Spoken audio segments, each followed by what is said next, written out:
हे दोस्तों, how are you? Fine. दोस्तों, आज हम यहाँ पे जो टॉपिक पढ़ने वाले हैं वो टॉपिक हमारे लिए बहुत ही इंपॉर्टेंट है। फिजिक्स जिसको भी पढ़ना है उस फिजिक्स में मोशन चैप्टर नहीं पढ़ा तो फिर आपने क्या पढ़ा? तो मोशन तो बहुत जरूरी है, क्योंकि मोशन आपको लगेगा हर एक चैप्टर में, जैसे कि वेव्स, ऑसिलेशंस, उसके बाद में kinetic theory, electrostatics, modern physics, semiconductor, इन सारे चैप्टर्स में आपको इसके बेसिस लगने ही लगने हैं। तो इसलिए इसको बड़ी ध्यान से देखना, बड़े ध्यान से इसको पढ़ना। एक भी टॉपिक आप मिस नहीं करोगे। वीडियोस को स्टार्ट टू एंड आपको देखना है। अगर आपको इसमें मास्टरी आ गई तो समझ लो आपको फिजिक्स में मास्टरी आ गई। अगर इंटरेस्ट भी जनरेट करना है ना फिजिक्स में, तो मोशन पढ़ना बहुत जरूरी है। तो चलो स्टार्ट करते हैं मोशन को पढ़ना। सबसे पहले देखते हैं कि व्हाट इज मोशन। तो बच्चों, मोशन क्या होती है? तो मोशन जो हम देखते हैं आजू बाजू में हर जगह पे हमें दिख रही है। एक्चुअल में मोशन क्या है? तो चेंज ऑफ पोजीशन है। कोई भी ऑब्जेक्ट एक जगह से दूसरी जगह पे अगर जाता है तो उसको हम बोलते हैं कि उसकी मोशन हो गई, यानी चेंज इन पोजीशन हो गई। उसने चेंज इन पोजीशन कर ली तो वो मोशन में आ गया। सारी चीजें मोशन में हमारे इर्द गिर्द अगर आप देखते हो तो, जैसे कि गाड़ियां मूव कर रही है, कोई आदमी है वो मूव कर रहा है ना, तो वो अपनी पोजीशन चेंज कर रहा है। हर एक चीज मोशन में आ जाती है। आजू बाजू में हर जगह पे, जैसे प्लेन ट्रेवल कर रहा है ना, प्लेन मूव कर रहा है, ये सारी चीजें क्या है? ये मोशन के एग्जांपल्स है। ठीक है, अब ये जो मोशन है इसको हमें पढ़ना है। तो basically there are three types of motion. Three types कौन कौन से है? तो पहला जो टाइप है वो है ट्रांसलेशनल मोशन। Translational motion. अब ये ट्रांसलेशनल मोशन क्या होता है? तो अगर कोई ऑब्जेक्ट अपनी पोजीशन चेंज करता है, जैसे कि ये ऑब्जेक्ट ए पोजीशन से बी पोजीशन पे गया, बी से सी पे गया, तो इस जो मोशन है इस मोशन को हम बोलेंगे ट्रांसलेशनल मोशन। बहुत ही आसान है। ट्रांसलेशनल मोशन यानी एक पोजीशन से दूसरी पोजीशन पे गया तो इसको ट्रांसलेशनल मोशन बोलेंगे। दूसरा जो मोशन का टाइप है वो है रोटेशनल मोशन। रोटेशनल मोशन के लिए आप एग्जांपल ले सकते हो। एक बॉल हमने लिया और उसको रोटेट कर दिया, है ना। एक ही जगह पे बॉल क्या कर रहा है? घूम रहा है। तो बॉल की जो पोजीशन है वो तो चेंज नहीं हो रही है, वो वहीं पे है, लेकिन वो बॉल घूम रहा है, यानी उसके जो पार्टिकल्स है वो तो घूम रहे हैं। तो ये जो मोशन है इसको बोलते हैं रोटेशनल मोशन। वैसे ही आप जो टॉप होता है हमारा, उसका भी एग्जाम्पल ले सकते हो। ठीक है, जो बच्चे घुमाते हैं ना, तो वो जो टॉप है ये भी क्या करता है? इसका एक एक्सिस ऑफ रोटेशन होता है, उसके अराउंड ये घूमते रहता है जब उसको घुमाते हैं। ठीक है, अब यहां पर ये रोटेशनल मोशन हमें समझ में आ गया। तीसरा जो टाइप होता है वो है वाइब्रेशनल मोशन। वाइब्रेशनल मोशन में क्या है? ये टू एंड फ्रो मोशन है, यानी जहां पे भी वाइब्रेशन होगा उसकी जो मोशन होगी उसको क्या बोल देंगे? वाइब्रेशनल मोशन बोल देंगे। बहुत ही आसान है। जैसे कि आपने पेंडुलम देखा होगा, घड़ी तो होगी, पुरानी वाली घड़ी होगी घर में, उसको पेंडुलम होता है नीचे। ये क्या करता है? टिक टिक टिक टिक टिक टिक टिक टिक, यानी ये इधर जाता है, ठीक है, फिर इधर आता है ऐसे। तो इसकी पोजीशन यहाँ पे ऐसे, फिर इधर टिक टिक टिक टिक। तो ये क्या कर रहा है? ये टू एंड फ्रो मोशन कर रहा है सिंपली। तो ये जो टू एंड फ्रो मोशन है इसको क्या बोलेंगे? Vibrational motion. बहुत ही आसान है। अब देखो और एक एग्जांपल लेते हैं हम। हमने क्या किया? यहाँ पे ये सपोर्ट ले लिया, उसको यहाँ पे स्प्रिंग लगा दिया, और ये जो है ये मास है। तो ये स्प्रिंग मास सिस्टम है। अब अगर मैंने इसको इधर से ऐसे खींच के छोड़ दिया तो ये क्या करेगा? इधर जाएगा दोस्तों यहाँ पे, और फिर से देखो ये जो है ये स्प्रिंग बड़ी हो गई अभी, और जब ये रिटर्न आएगा, अभी ये जो स्प्रिंग है उस पर फोर्स लगाएगा तो ये रिटर्न भी आएगा, यहाँ पे आएगा, फिर से ये कंप्रेस हो जाएगी स्प्रिंग और उसको उधर पुश करेगी, तो ये फिर से इधर चला जाएगा, फिर से इधर, यानी ये ऐसे वाइब्रेट करता रहेगा वहां पे। तो ये जब ऐसे वाइब्रेट करेगा तो इसकी जो मोशन होगी स्प्रिंग मास सिस्टम की, इसको बोलेंगे वाइब्रेशनल मोशन। आया समझ में? तो मोशन कैसे हो रही है, उसका नेचर कैसा है, उसके हिसाब से यहाँ पे तीन टाइप्स होते हैं मोशन के।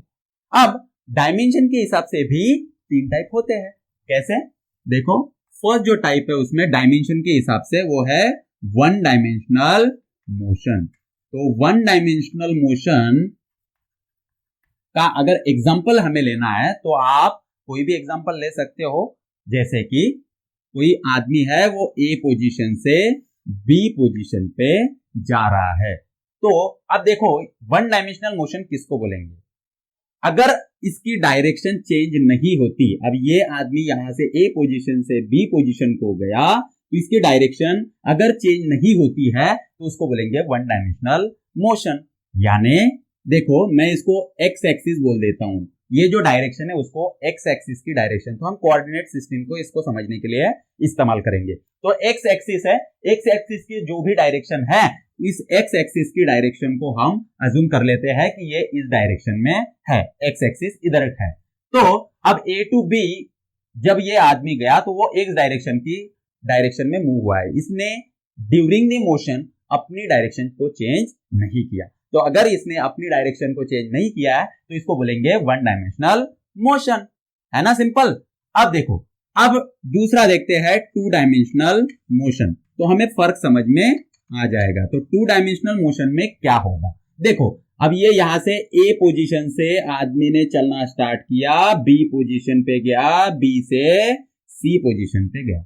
अब देखो जब ये ए टू सी गया, ए टू सी गया तो उसने डायरेक्शन चेंज की। पहले उसकी जो डायरेक्शन थी वो एक्स डायरेक्शन थी, अब उसकी जो डायरेक्शन है वो देखो निगेटिव वाई डायरेक्शन है। तो ऊपर जो होता है वाई पॉजिटिव होता है, नीचे वाई निगेटिव होता है ना। तो ये निगेटिव वाई डायरेक्शन में गया और ये इधर एक्स डायरेक्शन में, तो इसकी जो डायरेक्शन थी वो चेंज हो गई, एक्स से वाई हो गई, तो इसको बोलेंगे टू डायमेंशनल मोशन। इसी में अगर ए टू बी लेंगे तो फिर से वो क्या हो जाएगा, वन डायमेंशनल। क्यों? क्योंकि ए टू बी जब वो गया तो वो सिर्फ एक्स डायरेक्शन में जा रहा है। अगर ये डायरेक्शन चेंज नहीं करता है during the course of motion तो इसको बोलेंगे वन डायमेंशनल मोशन। अगर उसने डायरेक्शन चेंज की है और वो दो डायरेक्शन में मूव हुआ है तो उसको बोलेंगे टू डायमेंशनल। और डायरेक्शन चेंज करके अगर वो at a time three directions में मूव हो रहा है, यानी स्पेस में मूव हो रहा है, तो उसको बोलेंगे थ्री डायमेंशनल मोशन।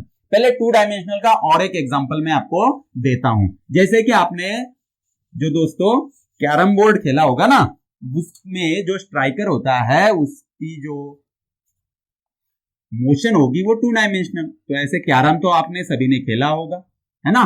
तो यहाँ पे स्ट्राइकर अगर मूव करता है तो स्ट्राइकर की डायरेक्शन देखो, या तो ये ऐसे ऐसे किधर भी ऐसे अगर वो मूव करता है तो यहाँ पे देखो ये जो स्ट्राइकर है ये सिर्फ दो ही डायरेक्शन में मूव हो सकता है। एक तो ये एक्सिस है एक्स और दूसरा ये एक्सिस है वाई। तो अगर ये किधर भी जाता है, कहीं पे भी जा रहा है, किसी भी डायरेक्शन में, देखो ऐसे मूव हुआ, ऐसे मूव हुआ, ऐसे ऐसे, कहीं पे भी ये मूव हुआ तो ये एट अ टाइम दो ही डायरेक्शन में मूव हो सकता है, उससे ज्यादा नहीं।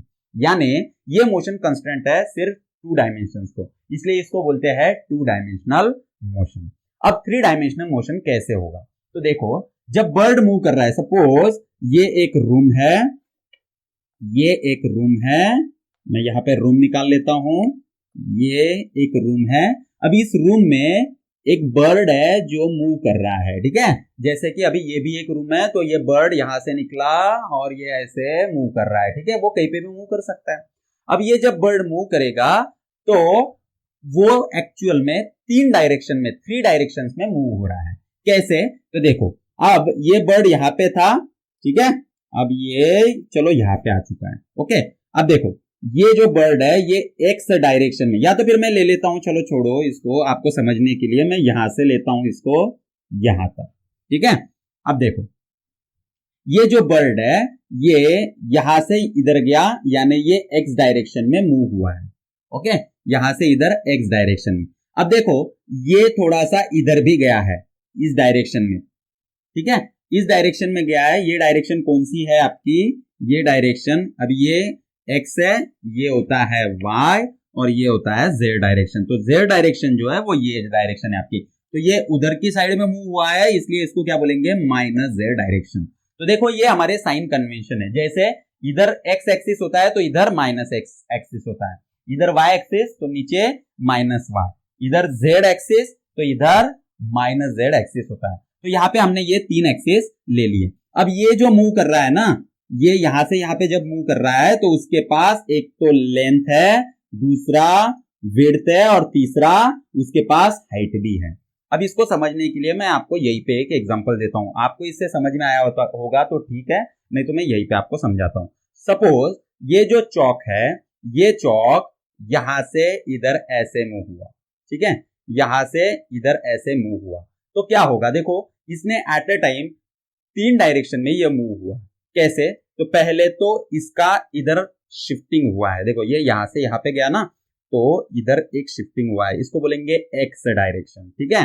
अब ये इधर गया है, इसका मतलब आगे भी गया है ना, तो ये वाई डायरेक्शन, ये एक्स हो गई, ये वाई डायरेक्शन। अब इसने हाइट भी अचीव की है, हाइट, ये ऊपर भी तो गया है ना, ये देखो ये यहां से यहां पे गया, तो ये ऊपर भी गया है, तो इसको बोलेंगे जेड डायरेक्शन, यानी ये 3 डायरेक्शन में मूव कर रहा है। अगर इस साइड से मैं दिखाऊं, देखो देखो, तो ये यहां से यहां पे गया, यहां से इधर के साइड में मूव हुआ है, तो ये एक्स डायरेक्शन, ये वाई डायरेक्शन और ये वाला जेड डायरेक्शन। तो एट ए टाइम ये 3 डायरेक्शन में यहाँ पे मूव कर रहा है। समझ में आया आपको? 3 डायमेंशनल। तो बर्ड है, बर्ड की जो भी मोशन होगी उसको 3 डायमेंशन, क्योंकि वो स्पेस में मूव कर रहा है, स्पेस में। देखो प्लेन में अगर मूव करेगा तो 2 डायमेंशनल, और स्पेस में अगर मूव करेगा तो उसको बोलेंगे 3 डायमेंशनल मोशन। आया समझ में? चलो ठीक है। अब 1 डायमेंशनल, 2 डायमेंशनल, 3 डायमेंशनल हमें समझ में आ चुका है। अब क्या करेंगे, तो सबसे पहला जो कॉन्सेप्ट है इसमें, जो पोजीशन होती है उसके बारे में समझेंगे। तो पोजीशन एक्चुअल में क्या होती है, तो सबसे लिखेंगे पहले पोजीशन। अब ये पोजीशन क्या होती है, तो देखो पोजीशन यानी जो रेफरेंस पॉइंट है, पोजीशन समझने के लिए आपको पहले रेफरेंस समझना होगा। तो भाई आप मेजर कहां से कर रहे हो, कोई भी ऑब्जेक्ट जहां पे रखा हुआ है वहां पे आप कैसे मेजर कर रहे हो, आप रेफरेंस क्या ले रहे हो, उसके हिसाब से उसकी पोजीशन होती है। जैसे अगर ये ऑब्जेक्ट यहां से उसने चलना स्टार्ट किया और वो यहां तक गया, तो ये डिस्टेंस जो है ये 100 मीटर डिस्टेंस है ना। यहां से यहां तक ये कितना डिस्टेंस है, इधर लिख देता हूं 100 मीटर। तो ये ए है, ये बी है। अब इसने इसकी जो पोजीशन है, ये अभी कहां पे रुका हुआ है, तो ये ऑब्जेक्ट यहाँ पे रुका हुआ है, ठीक है। आप कुछ भी लिख सकते हो, ट्रक है, कोई भी गाड़ी ले सकते हो, कुछ भी ले सकते हो आप ऑब्जेक्ट। तो ये ऑब्जेक्ट यहाँ पे रुका हुआ है। अब इसकी पोजीशन क्या है, ऐसा क्वेश्चन अगर मैंने आपको पूछा तो आपको कोई रेफरेंस लेना होगा। तो ये रेफरेंस सपोज मैंने ए लिया, तो ए इज माई रेफरेंस। तो ए से बी का जो डिस्टेंस है वो 100 मीटर है, बराबर है। तो ये हो गई उसकी पोजीशन। अब पोजीशन को समझने के लिए हमें क्या करना पड़ता है, रेफरेंस लेना जरूरी होता है, और रेफरेंस होगा हमारा ओरिजिन। यानी मैं क्या कर रहा हूं, यहाँ पे एज्यूम कर रहा हूं कि ए का जो डिस्टेंस है वो कितना है, 0 है। तो ए की पोजीशन 0 में एज्यूम कर रहा हूं, तब जाके मुझे ये 100 मीटर डिस्टेंस मिलेगा। यहीं पे अब देखो ये एक लाइन है, ठीक है, स्ट्रेट लाइन, जिसमें ऑब्जेक्ट्स मूव होने वाले हैं। तो ये ओ पोजीशन है, ये ए है और ये बी है, ठीक है। ये 100 मीटर डिस्टेंस है और ये 200 मीटर डिस्टेंस है। अब यहाँ पे देखो, अगर मैंने आपको पूछा कि what is the position of A, तो आप क्या बताओगे, तो आप बताओगे 100 मीटर। और अगर मैंने पूछा कि what is the position of B, तो आप क्या बताओगे, इट इज 200 मीटर। अब आपने क्या किया, आपने इनडायरेक्टली ये जो ओ था जिसका डिस्टेंस कितना है 0, तो उसको आपने अज्यूम कर लिया as a reference point. Actual में अगर ए से इसका डिस्टेंस देखा जाए तो कितना होगा, ये 100 मीटर पे, ये 200 पे। तो ये डिस्टेंस जो है एक्चुअल में 200 माइनस 100 यानी 100 मीटर है। तो अगर मैंने बी की पोजीशन पूछी तो क्या आप 100 मीटर बताओगे, नहीं ना, आप बताओगे 200 मीटर। क्यों, क्योंकि रेफरेंस ये है। तो रेफरेंस सेट करना बहुत जरूरी होता है किसी भी पोजीशन के लिए। तो अब अगर पोजीशन 1 डायमेंशनल में आपको देखना है, 1 डायमेंशनल यानी एक ही डायरेक्शन में अगर कोई ऑब्जेक्ट मूव कर रहा है, तो उसको अगर लिखना है तो उसको किस तरीके से लिखेंगे, तो इसको लिखने का एक तरीका है, वेक्टर में हम इसको लिख सकते हैं। वेक्टर आपने पढ़ा ही होगा, तो वेक्टर में इसको कैसे लिखता है, नहीं भी पढ़ा है तो भी आपको यहाँ पे अभी समझ में आ जाएगा। कैसे, तो देखो ये एक्स डायरेक्शन है ना।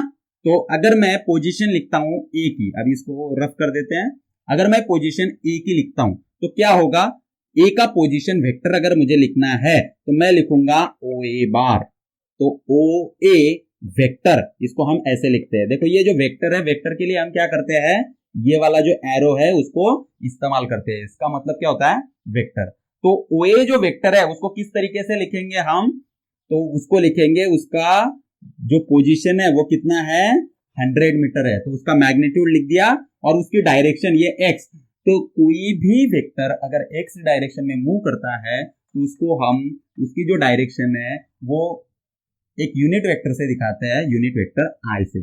तो अगर x डायरेक्शन है तो यूनिट वेक्टर लेंगे i कैप, अगर y डायरेक्शन है तो यूनिट वेक्टर लेंगे j कैप, और अगर z डायरेक्शन है तो यूनिट वेक्टर लेंगे k कैप। बहुत ही सिंपल है। देखो यहाँ पे ये जो a बार है उसके लिए 100, तो उसका मैग्नीट्यूड हो गया, और i कैप क्या है, उसकी डायरेक्शन है।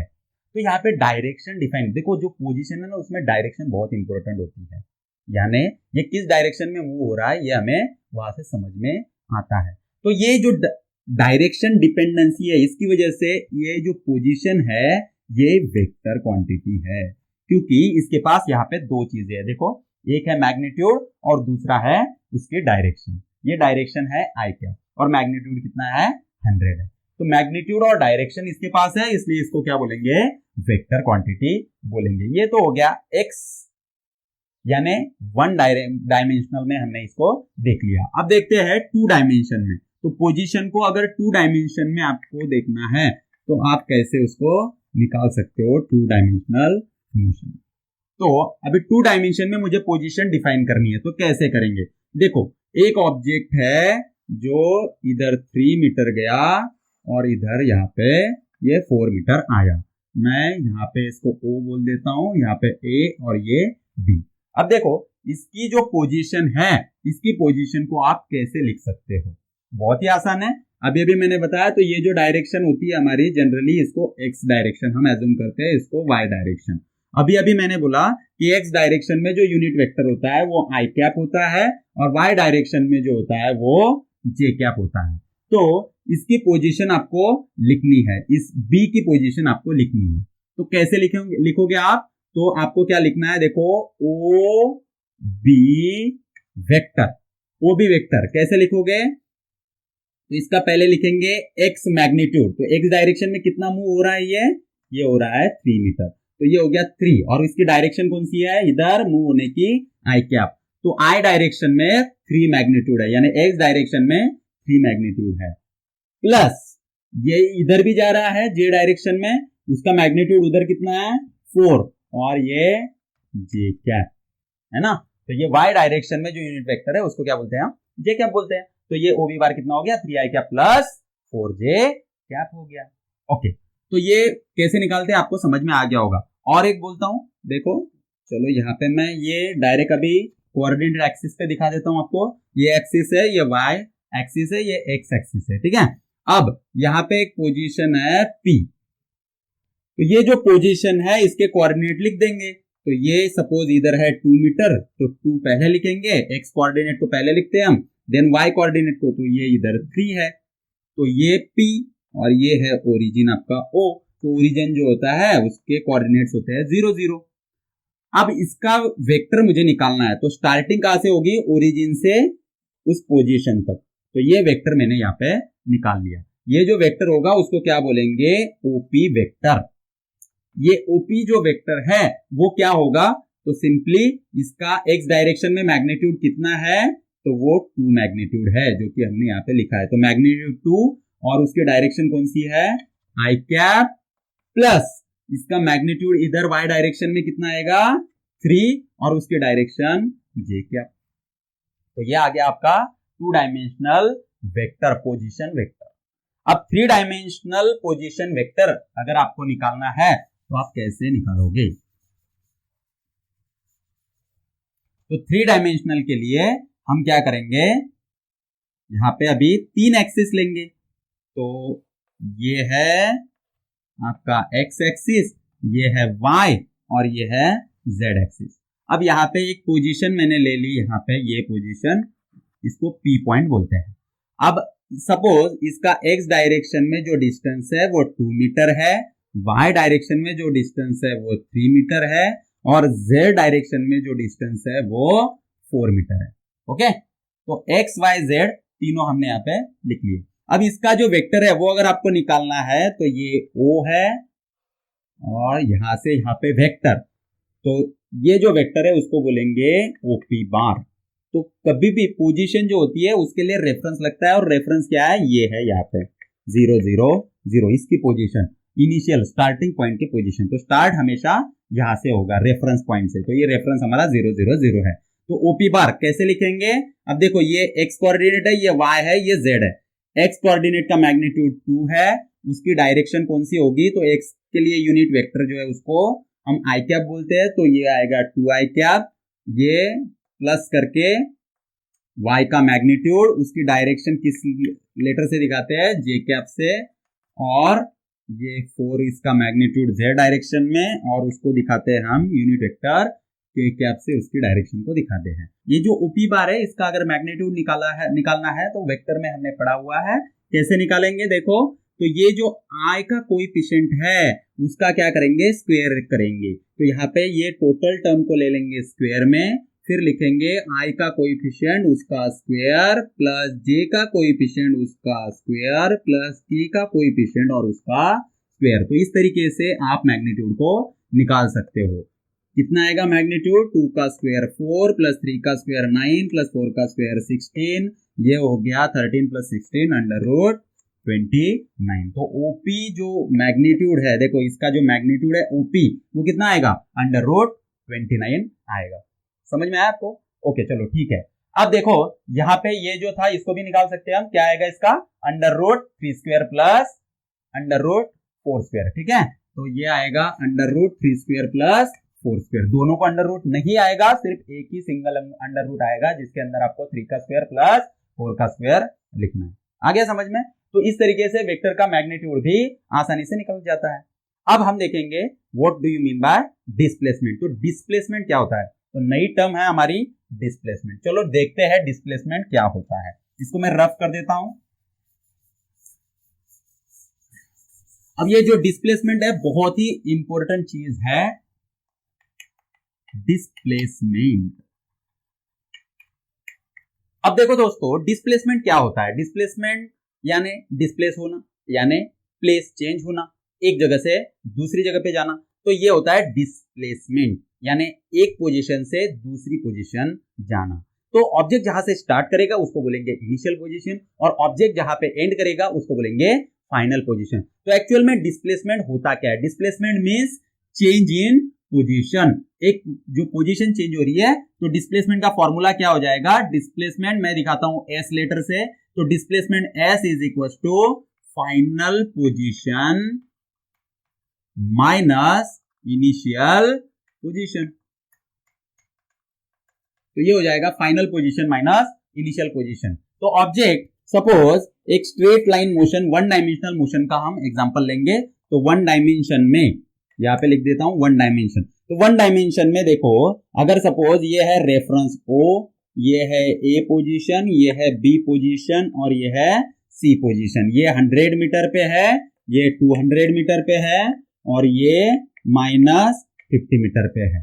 तो देखो यहाँ पे डिस्प्लेसमेंट। अब अगर मैंने आपको बोला कि कोई ऑब्जेक्ट A से B गया, है ना, A से B गया, तो वो कितना डिस्प्लेस हुआ? अगर ऐसा क्वेश्चन आपको आता है तो आप क्या कैसे सॉल्व करोगे इसको? तो उसको क्या करना है आपको? डिस्प्लेसमेंट। डिस्प्लेसमेंट हम किससे दिखा रहे हैं? एस से दिखा रहे हैं। तो देखो यहाँ पे डिस्प्लेसमेंट क्या होगा? A टू B जा रहा है, तो पहले देखेंगे इसकी जो फाइनल पोजीशन क्या है। तो ये A टू B जा रहा है, कहां से? A टू B जा रहा है। देखो A टू B जा रहा है, तो इनिशियल पोजीशन क्या है? A, फाइनल पोजीशन क्या है? B। तो हम क्या करेंगे? फाइनल पोजीशन को पहले लिखेंगे। फाइनल पोजीशन क्या है हमारी? ये है 200 और इनिशियल पोजीशन क्या है? -100। तो ये कितना हो गया? 100। तो डिस्प्लेसमेंट हो गया 100। अब देखो यहां पे अगर मैं आपको पूछूं कि A टू B गया था, अभी A टू C ले लेते हैं हम, है ना। तो अगर मैंने डिस्प्लेसमेंट आपको पूछा A टू C कितना है, तो आप ये डिस्प्लेसमेंट कैसे निकालोगे, है ना। तो ये डिस्प्लेसमेंट कैसे निकालोगे? देखो फिर से लिखते हैं एक बार। Displacement S is equal to, कहां से कहां पे जाना है? A to C। तो C क्या हो गई? उसकी फाइनल पोजीशन। A क्या हो गई? Initial position. तो C को पहले लिखेंगे, फाइनल पोजीशन को, वो कितना है? -50। देखो इसके इधर जो रेफरेंस होता है उसके इधर जो डिस्टेंसेस होते हैं वो सारे नेगेटिव होंगे और इधर जो डिस्टेंसेस होंगे वो सारे पॉजिटिव होंगे। तो S इज इक्वल टू, ये फाइनल पोजीशन लिख दिया -50 माइनस इनिशियल पोजीशन क्या है? इनिशियल पोजीशन है तुम्हारी ए, कहां से?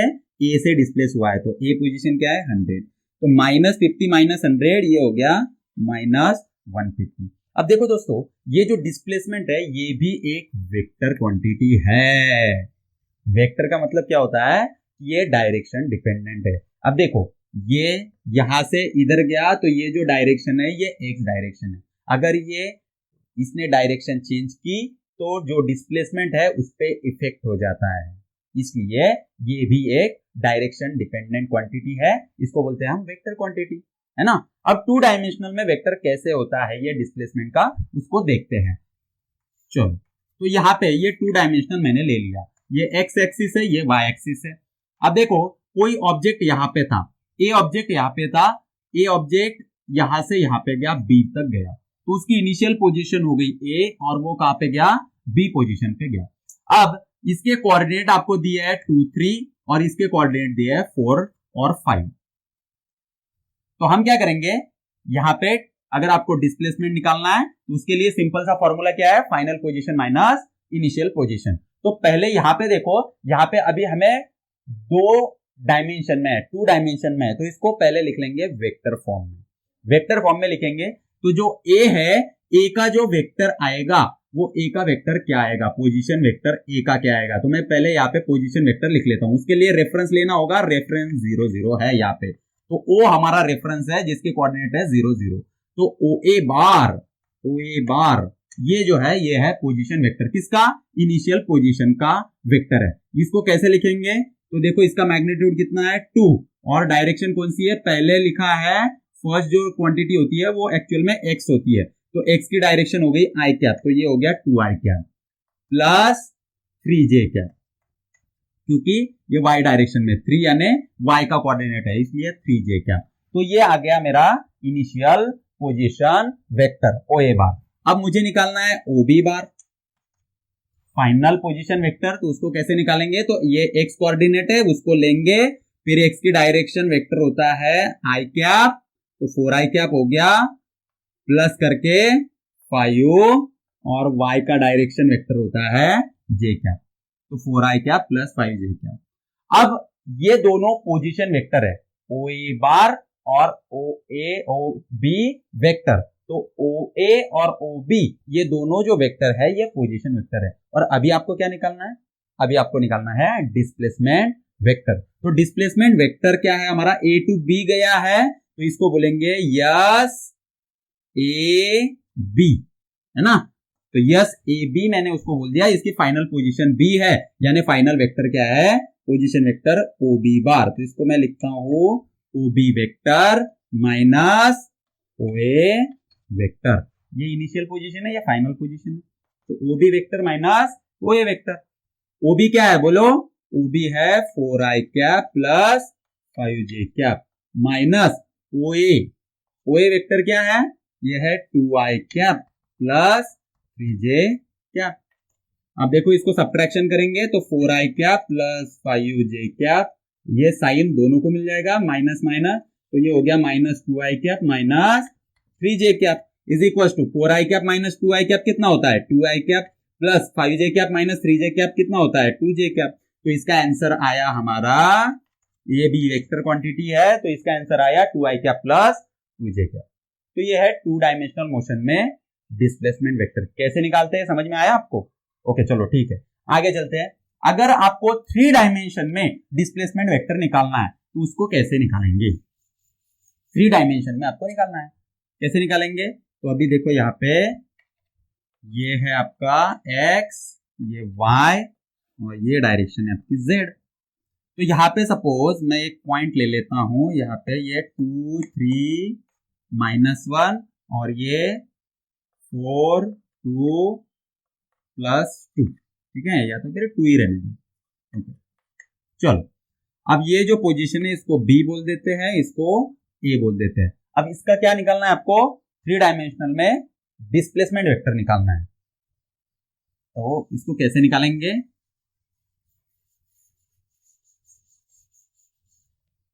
देखो, वेक्टर बनाते आने चाहिए और वेक्टर सॉल्व करते आने चाहिए, ये बहुत इंपॉर्टेंट है। इसको सॉल्व करेंगे, कैसे सॉल्व करेंगे इसको देखो। ये अभी आपको निकालना है displacement vector A B bar. तो पहले आपको निकालना होगा initial position vector O A bar. तो ये पोजीशन है ओ, जिसके कोऑर्डिनेट होंगे 0 0 0, क्योंकि 3 डायमेंशन में एक्स वाई जेड, तो 0 0 0। तो इसका पोजीशन वेक्टर पहले निकाल लेंगे हम। तो ये है इनिशियल पोजीशन, ये है फाइनल पोजीशन वेक्टर। तो फाइनल पोजीशन वेक्टर होगा तुम्हारा ओ बी बार। तो मैं यहाँ पे लिख देता हूं O B vector minus initial position vector होगा ओ ए वेक्टर, है ना। अब क्या करेंगे, इन दोनों को सेपरेटली निकाल लेंगे। तो अगर मुझे ओ बी निकालना है, ओ बी वेक्टर, तो उसको कैसे निकालेंगे? सिंपली उसका x का कोऑर्डिनेट है 4 और x का डायरेक्शन वेक्टर होता है आई कैप, y का कोऑर्डिनेट है 2, उसका डायरेक्शन वेक्टर होता है j कैप, इसका 2 और डायरेक्शन वेक्टर k कैप। अब ये तो b के लिए हो गया, a के लिए कैसे निकालेंगे? ओ ए बार का पोजीशन वेक्टर निकालेंगे, मैग्नीट्यूड है 2 और वेक्टर है आई कैप, उसकी डायरेक्शन है आई कैप, प्लस 3 जे कैप और यहाँ पे आएगा माइनस के कैप। अब आपको वेक्टर निकालना है A B bar, displacement vector A B bar निकालना है, या तो फिर आप उसको एस ए बी बार भी लिख सकते थे, जैसे कि पिछले एग्जांपल में हमने लिखा था। तो जो ए बी वेक्टर है उसको पहले लिखेंगे ओ बी वेक्टर को, वो है 4i cap plus 2j cap plus 2k cap minus OA vector. तो ओए वेक्टर को कैसे लिखेंगे? 2i cap plus 3j cap minus k cap is equal to, अब इन दोनों को क्या करेंगे? सब्ट्रैक्शन करेंगे। तो ये आया 4i cap minus 2i cap. पहले इसको लगे तो ओपन कर लो, तो ये हो गया 4i cap plus 2j cap plus 2k cap minus 2i cap minus 3j cap minus minus minus plus हो जाएगा k कैप। इनको सब्ट्रैक्ट करो। तो यहाँ पे देखो, सब्ट्रैक्शन करते वक्त याद रखना है कि i की जो टर्म है उसमें से i ही सब्ट्रैक्ट होगा, j की टर्म से j सब्ट्रैक्ट होगा, k की टर्म से k सब्ट्रैक्ट होगा। यहाँ पे लिखो 4i माइनस 2i होता है 2i cap, 2j minus 3j आएगा माइनस j कैप और इसका सब्ट्रैक्शन आएगा प्लस k कैप। आया समझ में? तो ये 3 डायमेंशन में डिस्प्लेसमेंट वेक्टर आ गया। तो वेक्टर के फॉर्म में आपको सॉल्व करना है तो आप इस तरीके से सॉल्व कर सकते हो। तो डिस्प्लेसमेंट याद रखना दोस्तों, displacement is a vector quantity. अब जो तीसरी चीज है वो हम देखेंगे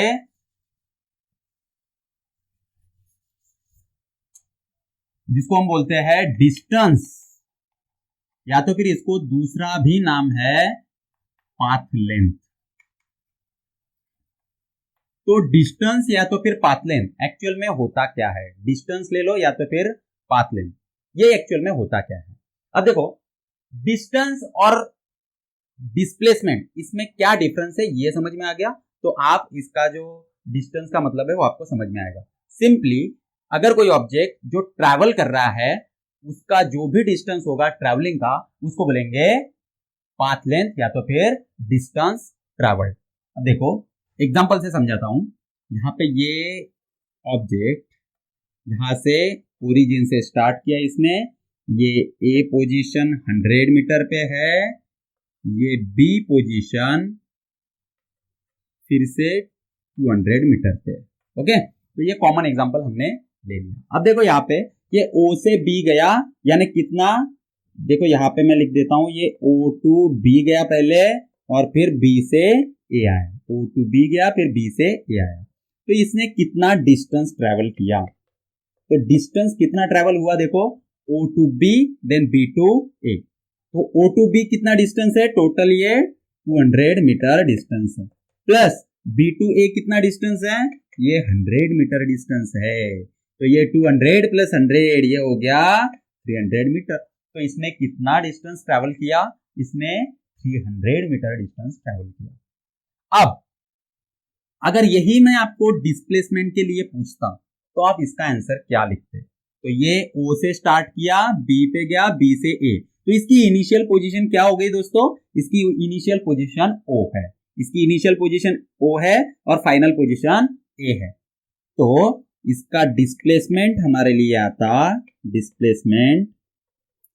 तो डिस्प्लेसमेंट क्या होता है? Final position minus initial position. तो इसकी फाइनल पोजीशन क्या है? ए है और इनिशियल पोजीशन ओ है। तो इसके बीच का डायरेक्ट डिस्टेंस कितना है? कितना डिस्टेंस है? तो हमें पता चल रहा है कि ये 100 मीटर डिस्टेंस है। तो हम यहाँ पे डिस्प्लेसमेंट लिखेंगे 100 मीटर। हो गया ना? तो कितना आसान है, डिस्प्लेसमेंट 100 मीटर और डिस्टेंस 300 मीटर। यहाँ पे हमें क्या समझ में आया? तो दोनों में एक्चुअल में क्या डिफरेंस दिख रहा है? तो दोनों में डिफरेंस ये है कि डायरेक्शन आपने चेंज भी की। देखो जैसे कि ये O to B गया और फिर से रिटर्न आया, उल्टा आया ये रिटर्न। तो डायरेक्शन आपने यहाँ पे चेंज भी की, तो डिस्टेंस पे कोई इफेक्ट नहीं होता, डिस्टेंस पे कोई इफेक्ट नहीं होता, लेकिन डिस्प्लेसमेंट पे इफेक्ट होता है। डिस्प्लेसमेंट कितना हो गया? 100 मीटर। देखो ये पीछे आ गया तो डिस्प्लेसमेंट घट गया। Displacement is a direct distance between initial position and final position. ये इनिशियल पोजीशन है, ये फाइनल पोजीशन है, इनके बीच का क्या है? डायरेक्ट डिस्टेंस है। आया समझ में? ओके चलो ठीक है। अब देखो यहां पे और एक एग्जांपल हम लेंगे, बड़ा ही सिंपल सा एग्जांपल हम लेते हैं। सपोज ये कोई ऑब्जेक्ट है जो इधर 3 मीटर गया और इधर 4 मीटर गया, ठीक है। अब ये A to B और B to C गया, तो A से गया B, B से गया C। अगर मैंने आपको पूछा कि इसने कितना डिस्टेंस ट्रेवल किया है, या तो फिर इसकी पाथ लेंथ क्या है, पाथ लेंथ और डिस्टेंस ट्रेवल सेम ही होता है, तो इसकी पाथ लेंथ अगर मैंने आपको पूछी तो आप क्या आंसर दोगे? इसने कितना, इसका पाथ लेंथ कितना है? तो इसका पाथ लेंथ है, देखो A to B गया B to C, तो ये प्लस ये डिस्टेंस कितना है? ये 3 मीटर है, प्लस ये डिस्टेंस कितना है? ये 4 मीटर है। तो 3 + 4 ये हो गया 7 मीटर। तो इसकी टोटल पाथ लेंथ हो गई 7 मीटर। लेकिन अगर मैंने आपको डिस्प्लेसमेंट इसके लिए पूछा तो डिस्प्लेसमेंट का आंसर आपका क्या दोगे? तो डिस्प्लेसमेंट क्या होगा दोस्तों? यहाँ पे देखो इसकी इनिशियल पोजीशन है A और इसकी फाइनल पोजीशन है C।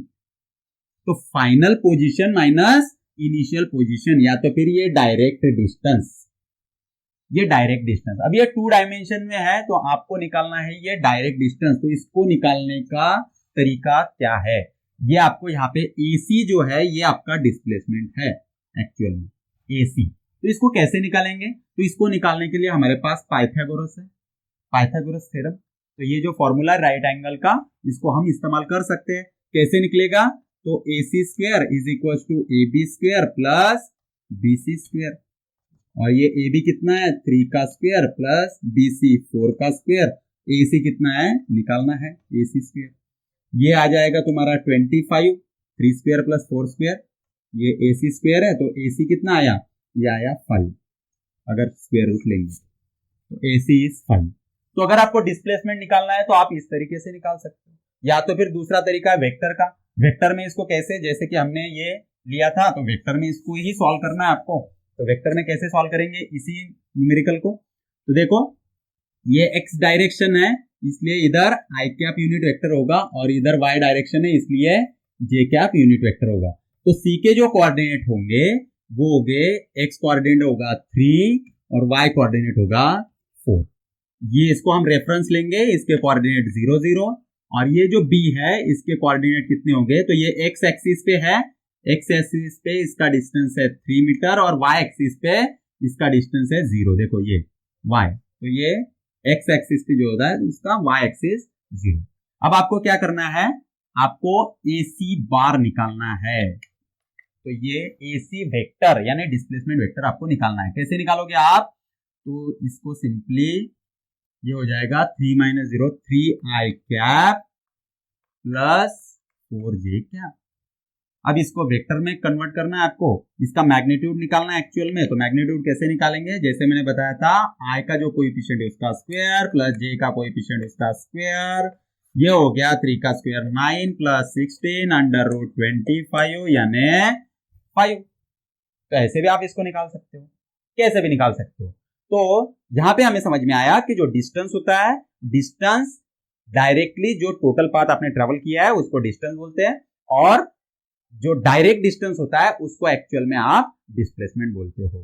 तो स्टार्ट पॉइंट और एंड पॉइंट, इसमें जो डायरेक्ट डिस्टेंस होगा उसको बोलेंगे डिस्प्लेसमेंट, और जो पाथ फॉलो करके जो डिस्टेंस कैलकुलेट होगा उसको बोलेंगे डिस्टेंस या तो फिर पाथ लेंथ। इसके लिए और एक एग्जांपल मैं आपको दे देता हूं। तो ऐसे एग्जांपल्स आपको आते हैं, देखो चलो यहाँ पे ये ए पोजीशन पे कोई ऑब्जेक्ट है और या तो फिर कोई आदमी है जो जॉगिंग के लिए गया है, सुबह सुबह रन कर रहा है। तो रनिंग ट्रैक है, ये रनिंग ट्रैक का जो रेडियस है वो लगभग 10 मीटर का रेडियस है, ठीक है। और ये बिल्कुल इसके diametrically opposite point B point पे गए। तो बच्चों यहाँ पे जो डिस्टेंस होगा और डिस्प्लेसमेंट होगा वो कितना होगा, तो इसको कैसे निकालेंगे? तो देखो इसका डिस्टेंस निकालना है आपको। तो डिस्टेंस क्या होगा, ये ए टू बी गया तो ये उसने पाथ फॉलो किया है, तो डायरेक्शन ये हर जगह पे चेंज कर रहा है, लेकिन हमें पता है कि distance is a scalar quantity. तो वो स्केलर क्वांटिटी है, डायरेक्शन कोई मैटर नहीं करती। तो आपको ये पूरा पाथ निकालना है, और ये पाथ कितना होगा, तो हमें पता है कि ये सर्कुलर पाथ है और उसकी रेडियस 10 है, तो ये हाफ सर्कल है। हाफ सर्कल यानी ये सरकमफ्रेंस पे मूव कर रहा है, तो टोटल सरकमफ्रेंस होता है 2 पाई आर, और ये हाफ है इसलिए ये होगा पाई आर।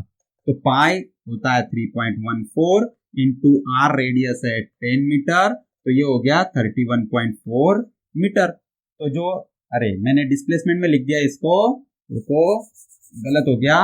यहाँ पे ये जो डिस्टेंस है उसमें आपको ये लिखना है pi R is equal to 3.14 into 10 metre, यानी ये कितना हो गया 31.4 मीटर। ओके, तो 31.4 ये डिस्टेंस है। अब इसी का आपको डिस्प्लेसमेंट निकालना है। डिस्प्लेसमेंट क्या होता है दोस्तों, ए पॉइंट और ये बी पॉइंट, ये स्टार्टिंग ये एंडिंग, इसका डायरेक्ट डिस्टेंस। डायरेक्ट डिस्टेंस यानी यहां से मैंने स्ट्रेट ये लाइन निकाल ली, तो ये वाला जो डिस्टेंस होगा वो आपको निकालना है। तो ये 10 मीटर है रेडियस, तो ये रेडियस भी 10 मीटर होगी। तो 10 मीटर प्लस 10 मीटर 20 मीटर, तो ये डिस्टेंस कितना आया, ये 20 मीटर डिस्टेंस आया समझ में।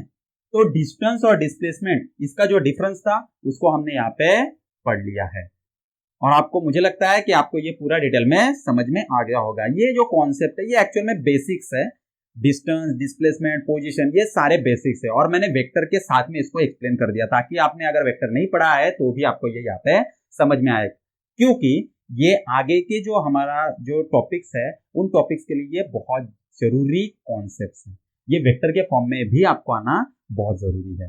तो आप यही वीडियो ऐसे ही देखते रहिए, स्टार्ट टू एंड देखते रहिए, लाइक कीजिए, शेयर कीजिए, सब्सक्राइब कीजिए और कमेंट कीजिए नीचे कमेंट बॉक्स में जाकर, ठीक है। तो आज के लिए बस इतना ही, यहाँ पे रुकते हैं। Thank you very much.